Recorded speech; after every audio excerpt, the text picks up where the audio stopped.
పశ్చిమాసియాలో మొదలైన యుద్ధాన్ని పూర్తిగా ఆపి శాంతిని నెలకొల్పే దిశగా ప్రపంచ దేశాలు గట్టి ప్రయత్నాలు చేస్తున్నాయి. ఇందులో భాగంగానే చిరకాల శత్రువులైన అమెరికా, ఇరాన్ మధ్య చర్చల ప్రక్రియ మళ్లీ పట్టాలెక్కింది. పాకిస్తాన్ రాజధాని ఇస్లామాబాద్ వేదికగా నేడు రెండో విడత చర్చలు ప్రారంభం కావాల్సి ఉంది. అయితే ఈ కీలక తరుణంలో ఇరాన్ ఒక ఆసక్తికరమైన నిర్ణయం తీసుకుంది. అమెరికా ప్రతినిధులతో ముఖాముఖి కూర్చొని చర్చలు జరిపే ప్రసక్తే లేదని టెహరాన్ స్పష్టం చేసింది. గతంలో జరిగిన తొలి విడత చర్చల మాదిరిగా కాకుండా ఈసారి అమెరికాతో నేరుగా మాట్లాడకూడదని నిర్ణయించుకోవడం అంతర్జాతీయంగా చర్చనీయాంశమైంది.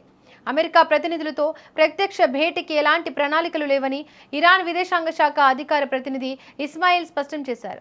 ఇరాన్ విదేశాంగ మంత్రి అబ్బాస్ అగార్చి నేతృత్వంలోని బృందం ఇప్పటికే ఇస్లామాబాద్ చేరుకుంది. అయితే వీరు కేవలం పాకిస్తాన్ అధికారులతోనే సమావేశమవుతారు. అమెరికాకు తాము చెప్పాలనుకున్న విషయాలను పాక్ అధికారులకు వివరిస్తారని, ఆ సందేశాలను పాక్ ప్రతినిధులు అమెరికా బృందానికి చేరవేస్తారని ఇరాన్ వెల్లడించింది. అంటే ఒక రకంగా పాకిస్తాన్ ఇక్కడ రాయబారి లేదా మధ్యవర్తి పాత్రను పోషించనుంది. వాస్తవానికి అగార్చితో తమ ప్రతినిధులు నేరుగా మాట్లాడతారని వైట్ హౌస్ ప్రకటించినప్పటికీ ఇరాన్ మాత్రం ఆ అవకాశాన్ని తిరస్కరించడం గమనార్హం.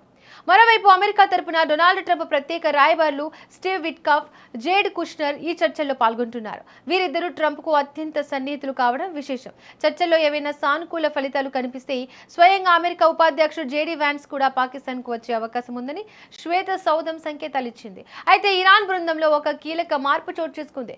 Iran parliament speaker Mohammed Bagar ఘలీబఫ్ ఈ చర్చలకు దూరంగా ఉన్నారు.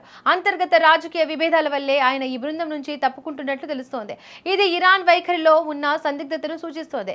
ఈ పరిణామాలపై డొనాల్డ్ ట్రంప్ తనదైన శైలిలో స్పందించారు.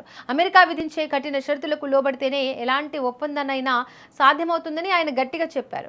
ముఖ్యంగా టెహరాన్ వద్ద ఉన్న శుద్ధి చేసిన యురేనియం నిల్వలను వదులుకోవాలని, ప్రపంచ వాణిజ్యానికి కీలకమైన హార్ముజ్ జలసంధిలో నౌకల రాకపోకలకు ఎలాంటి అడ్డంకులు సృష్టించకూడదని ట్రంప్ డిమాండ్ చేస్తున్నారు. తాము పెట్టిన డిమాండ్లకు అనుగుణంగా ఇరాన్ నుంచి ప్రతిపాదనలు వస్తాయని ఆశిస్తున్నట్లు ఆయన పేర్కొన్నారు.